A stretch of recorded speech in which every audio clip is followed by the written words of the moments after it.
నమస్తే, welcome to I dream. నేను మీ Lakshmi. Grey hairs, white hair కనిపించిందంటే ఆ వయసు వస్తుంది కదా, ఆ మాత్రం కనిపించవా ఏంటి అనేవాళ్ళు. ఇప్పుడు మాత్రం ఏజ్తో సంబంధం లేదు, చిన్న పిల్లల నుంచి పెద్దవాళ్ళ వరకు అందరూ గ్రే హెయిర్తో ఇబ్బంది పడుతున్నారు. కొన్ని రీజన్స్ హెరిడిటరీగా ఉండొచ్చు, లేకపోతే విటమిన్ డిఫిషియన్సీ కావచ్చు, లేకపోతే రకరకాల ఇష్యూస్, కారణాలు ఏవైనా. మరీ ఏజ్లో ఉన్నప్పుడు కూడా గ్రే హెయిర్ కనపడితే ఎంత కాన్ఫిడెన్స్ పోతుంది కదా.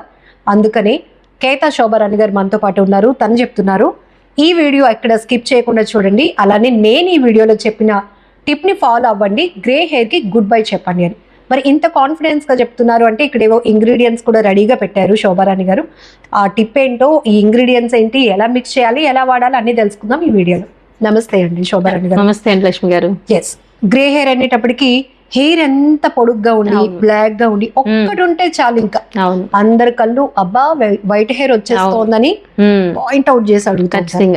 ఏం చెప్తారు ఈ టిప్ లో? అంటే ఈ వీడియోలో ఏదో చాలా కాన్ఫిడెంట్ గా ఉండొచ్చు మీరు అందరూ అంటున్నారు. అవును, ఖచ్చితంగా. ఎందుకంటే గ్రే హెయిర్ అనేది మీరు చెప్పినట్టు ఏజ్ తో సంబంధం లేదు. చిన్న పిల్లల నుంచి, అంటే ఇదివరకు రోజులైతే 40+ 50+ వచ్చేది, ఇప్పుడు ఏంటి 13, 14 టీనేజ్ నుంచి వచ్చేస్తుంది కదా. స్కూల్కి వెళ్ళే పిల్లలు వాళ్ళు చాలా ఇబ్బంది పడుతున్నారు అనమాట. సో అలాంటప్పుడు మన హోమ్ రెమెడీ ప్యాక్స్ ఏ విధంగా వేసుకోవచ్చు అనేది ఇప్పుడు చెప్తున్నాను అనమాట. ఎందుకంటే గ్రే హెయిర్ ని కంట్రోల్ చేయాలంటే ఆల్మోస్ట్ అందరూ డైకి వెళ్తారు. డై అంటే కెమికల్ లేకుండా ఉండదు. సో కెమికల్ ఫ్రీ అయిన మన హోమ్ రెమెడీస్ ఏ విధంగా ప్రిపేర్ చేసుకోవచ్చు అని ఇప్పుడు చెప్తున్నాను అనమాట. అంటే డై వాడుతున్నప్పుడు కూడా మనకు ఒక రకమైన కాన్ఫిడెన్స్ పోతుంది. అవును, అంటే ఇంత చిన్న ఏజ్ లో మనం డైస్ వేసుకోవడం, కలర్, ఇదంతా పెద్ద సమస్య. సో ఇంట్లో ఇవన్నీ ఉండే ఇంగ్రీడియంట్స్. అవును, అన్ని ఎట్లా ప్లాన్ ఇది ఎలా అంటే, ఇది నేను ఎందుకు చెప్తున్నానంటే ఇక ముందు రాకుండా అన్నమాట, అంటే ప్రివెన్షన్ అంటే ఇది ఇంకా రాకుండా అది బెటర్ కదా. హెరిడిటరీ ఉన్నది అనుకోండి, పిల్లలకి ఆటోమేటిక్ గా వచ్చేస్తుంది. సో ముందు నుంచి మనం రాకుండా ఇలాంటి ప్యాక్స్ గాని అప్లై చేసినట్లయితే గ్రే హెయిర్ కంట్రోల్ చేసినట్టే కదా ఆటోమేటికల్లీ. సో ఇప్పుడు చూద్దాం ఏ విధంగా. ఇప్పుడు ఆనియన్ అంటే ఉల్లిపాయలు ప్రతి ఇంట్లోనే ఉంటాయి కదా. ఉల్లి చేసిన మేలు తల్లి కూడా చేయలేదు అంటారు కదా. ఉల్లిపాయ అనేది అంత పవర్ఫుల్ మనకి. సో అంత మంచి ఉపయోగం ఉంటుంది అనమాట.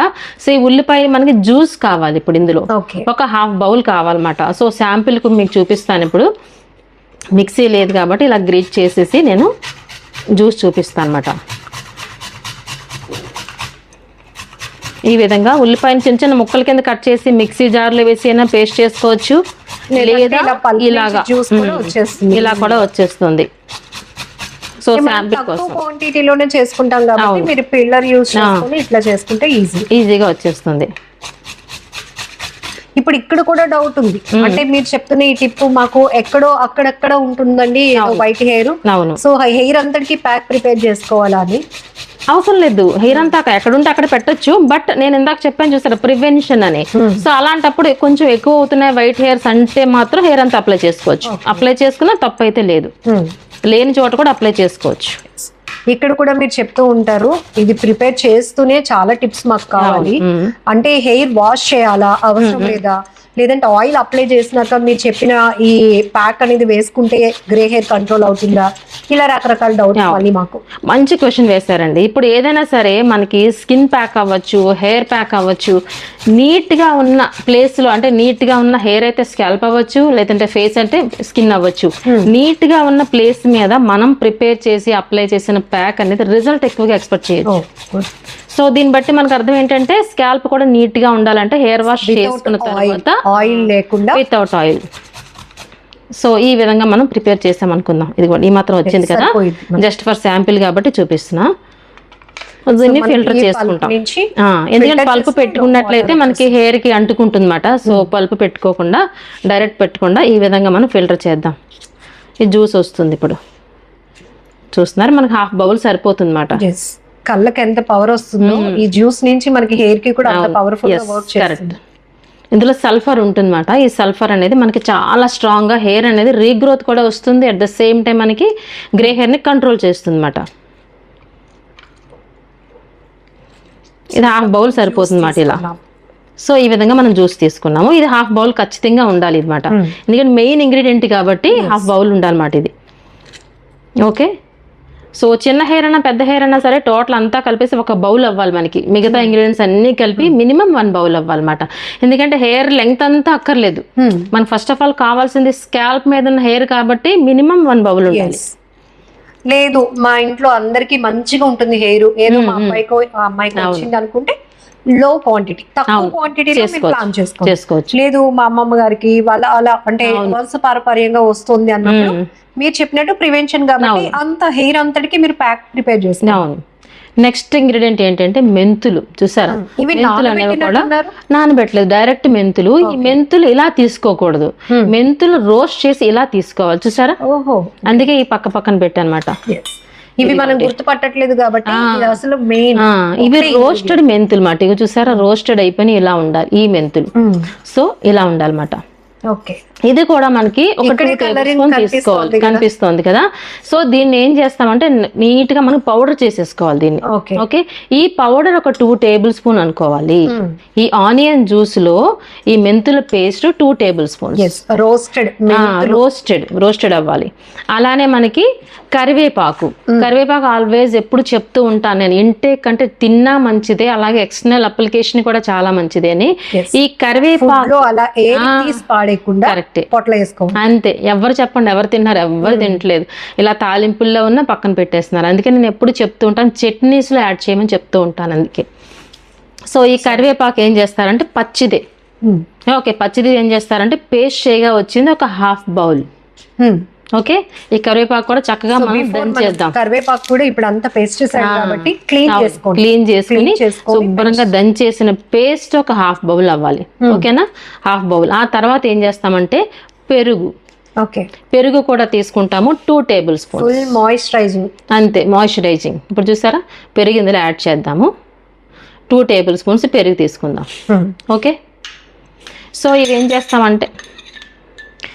ఏం చేద్దామంటే పౌడర్ కాలేదు కాబట్టి డైరెక్ట్ గా వేసి చూద్దాం. జనరల్ గా అయితే మనం పౌడర్ ప్రిపేర్ చేసుకుని వేస్తాము. ఇప్పుడు మనం డైరెక్ట్ గా వేస్తున్నాను. జనరల్లీ అయితే మనకి పౌడర్ చేసుకుని వేస్తాం. ఓకేనా, మెంతులు మీరు పౌడర్ చేసి యాడ్ చేసుకోండి. ఓకే, మీరు ఈ టిప్స్ వెరీ క్లియర్ గా ఫాలో అయితే 100% రిజల్ట్ వస్తుంది. స్కిప్ చేసేసి మధ్యలో ఇవేదో మెంతులు కలిపేశారు కదా, మేము అలాగే కలిపినప్పుడు ఇది పట్టలేదు అట్లా అనొద్దు. ఆల్రెడీ శోభారాణి గారు చెప్పారు, మనం వీడియో ప్రిపరేషన్ కోసం కాబట్టి అది పేస్ట్ పౌడర్ చేయకుండా మనం యూజ్ చేస్తాం. మాత్రం మస్ట్ గా పౌడర్ చేసుకోండి. ఓకే, సో అలానే కరివేపాకు కూడా మనం పేస్ట్ కింద చేసుకుని మాత్రమే ఇందులో యాడ్ చేసుకుంటారు. మనం పౌడర్ చేయలేదు కాబట్టి ఈ కలర్ లేదు అంటే బ్లాక్ వస్తుంది. అది బ్లాక్ వస్తుంది. అది ఇంకా ఇలా మిక్స్ చేసిన తర్వాత ఒక 1 అవర్ పక్కన పెట్టుకోవాలి. ఈ 1 అవర్ లో ఈ బ్లాకిష్ కలర్ ఇంకా చక్కగా వస్తుంది మనకి. 1 అవర్ పక్కన పెట్టాలి. మంచి బ్లాక్ వస్తుంది. బ్లాక్ సమ్ గ్రీనిష్ కలర్ కూడా యాడ్ అవుతుంది ఇందులో, ఎందుకంటే కర్రీ లీవ్స్ కదా. ఇది కూడా పేస్ట్ ఒక 1/2 బౌల్ అని చెప్పుకున్నాం కదా. బ్లాక్ గ్రీన్ ఎంత హెర్బల్ చూడండి, ఇది న్యాచురల్. ఇందులో ఎక్కడ కెమికల్ యూజ్ చేయలేదు. ప్రతిదీ ఇందులో మీరు అబ్జర్వ్ చేస్తే మనం తినే ఫుడ్డే ఉంది అందులో, అంతే కదా. మనం తినే ఫుడ్ మాత్రమే ఎక్స్టర్నల్ అప్లికేషన్ కి యూజ్ చేస్తున్నాం ఇక్కడ. మనం ఇక్కడ ఫోకస్డ్ గా పెడుతున్నాం కాబట్టి ఇమీడియట్ గా మనకి ఎర్లీగా రిజల్ట్ అంతే. కాకపోతే ఇది ఖచ్చితంగా మీరు ఎలా అప్లై చేసుకోవాలంటే, ఇందాక మీరు అడిగారు కదా క్వశ్చన్, నీట్ గా స్కాల్ప్ అంతా క్లీన్ చేసుకుని అంటే హెయిర్ వాష్ చేసుకున్న తర్వాత మాత్రమే ఈ ప్యాక్ అప్లై చేసుకోవాలి. సో లెంగ్త్ హెయిర్ ఉందనుకోండి, మనకి ఈ మాత్రం క్వాంటిటీ అక్కర్లా. మనకి ఫస్ట్ ఆఫ్ ఆల్ కావాల్సింది స్కాల్ప్ మీద, అంతే కదా. స్కాల్ప్లోనే హెయిర్ స్టార్ట్ అవుతుంది కాబట్టి స్కాల్ప్కి అప్లై చేయడానికి ఈ మాత్రం బౌల్ సరిపోతుంది. సో అప్లై చేసిన తర్వాత అట్లీస్ట్ 30 మినిట్స్ అలానే ఉంచాలి, ఒక హాఫ్ ఎన్ అవర్ తర్వాత షాంపూ వాష్ చేసుకోవచ్చు. అండ్ శోభారాణి గారు ఎప్పుడు ఏ వీడియో చెప్పినా సెల్ఫీ ఛాలెంజ్ చెప్పి, ఎందుకంటే మనం ఏదో రాస్తున్నాం అప్లై చేస్తున్నాం ఇంకా మనకి రిజల్ట్ రాలేదు అని అనుకోకుండా మీరు యూజ్ చేస్తున్న కొద్ది ఈ ప్యాక్ ట్రై చేస్తున్న కొద్ది మీకు రిజల్ట్ ఎలా ఉంటుందో చెప్పడానికి ఫస్ట్ మీ ప్రాబ్లం ఏదైతే ఉందో జస్ట్ క్లిక్ చేయండి. తర్వాత మీరు చెప్పినట్టు ఇది వీక్లీ వన్స్ ఆర్ ట్వైస్ వారానికి 2 సార్లు అప్లై చేస్తూ 2 months అట్లా ట్రై చేయండి. ఆటోమేటికలీ ఆ గ్రే హెయిర్ కలర్ అనేది బ్లాక్ లోనికి రావడానికి వచ్చేస్తుంది. 100%. ప్రివెన్షన్ ఇక ముందు కూడా రాకుండా ఉంటాయి అన్నమాట. ఓకే కదా, ఇది కూడా మనకి మీరు అన్నట్టు ఇందాక హెయిర్ మాయిశ్చర్ అవుతుంది, నెక్స్ట్ గ్రే హెయిర్ కంట్రోల్ అవుతుంది, హెయిర్ ఫాల్ కూడా కంట్రోల్ అవుతుంది. ఎందుకంటే ఇందులో ఆనియన్ ఉంది కదా, హెయిర్ ఫాల్ కూడా కంట్రోల్ అవుతుంది. ఇన్ని బెనిఫిట్స్ ఉన్న ప్యాక్ ప్రిపేర్ చేయడం కూడా చాలా ఈజీ కదా, ఈజీగా. జనరల్లీ డాక్టర్స్ కూడా చెప్తారు ఈ ఆనియన్ అనేది స్కాల్ప్ మీద ఇచ్చేస్తే కొంచెం హెయిర్ గ్రోత్ కూడా వస్తుంది. అవును, సో ఇన్ని ఉపయోగాలు ఉన్నాయి అన్నమాట, మల్టీ యూజెస్. అవును. సో ఒకే టిప్ లో అది కూడా జస్ట్ మీరు ఎంత టైం కూడా ఎఫర్ట్ చేయ అవసరం లేదు, ఇవన్నీ ఇంట్లోనే ఉంటాయి కాబట్టి అవును. అమ్మ వాళ్ళైతే హ్యాపీగా మనకి ఉన్న ప్రాబ్లమ్ కి ఈజీగా వాళ్ళు ఎంతకైనా కష్టపడడానికి ట్రై చేస్తూ ఉంటారు, బట్ ఈజీగా తయారు చేసి ఇచ్చేస్తారు మనకి, అప్లై చేసుకుంటే సరిపోయింది. సో అలాగని ఇవి మీరు ఫాలో అయిన తర్వాత మీకు రిజల్ట్ ఎలా వస్తుంది, ఇంకా మీకేమైనా ఐడియాస్ ఉండి లేకపోతే మీకేమైనా డౌట్స్ ఉండి ఈ వీడియో కావాలి, ఇలాంటి ఇన్ఫర్మేషన్ మాకు కావాలి అనుకున్నా కూడా మీరు కామెంట్ లో మెన్షన్ చేయొచ్చు. థ్యాంక్ యూ సో మచ్ అండి. వెల్కమ్ అండి. నమస్తే.